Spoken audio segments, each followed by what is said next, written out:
আসসালামু আলাইকুম বন্ধুরা, তোমাদের সাথে আমি একটা জিনিস শেয়ার করতে আসলাম।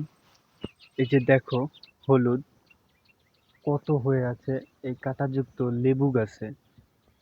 এই জিনিসটার কোনো পাতা নেই, ডাল নেই, কিচ্ছু নেই, অথচ এটা অন্য গাছের উপর নির্ভরশীল, যাকে বলা হয় পরগাছা।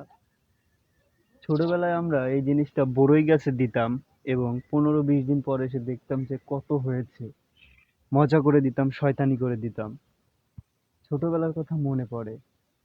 তো তোমাদের কার গ্রামের ভাষায় এটাকে কি বলে কমেন্ট বক্সে জানিয়ে যেও। জাস্ট কি বলে এইটুকু জানিয়ে যেও, এর নাম কি।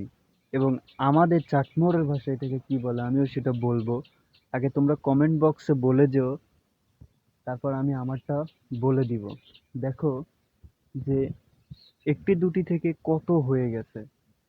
এটা বেশিরভাগ কাঁটাযুক্ত গাছে হয়, বেশি হয় বড়ই গাছে। ছোটবেলায় স্কুল পথে বাড়ি ফেরার সময় এই জিনিসটা একটা দুইটা করে নিয়ে বড়ই গাছে গাছে দিতাম এবং পরে দেখতাম যে আসলে কত হলো। এটা বেশি একটা দেখা যায় না এখন।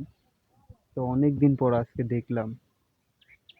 তো কমেন্ট করে জানিয়ে যেও এই জিনিসটার নাম কি। তো সবাই ভালো থাকো, সুস্থ থাকো, দেখা হবে নতুন কোনো ভিডিওতে, নতুন কোনো গল্প নিয়ে। আসসালামু আলাইকুম।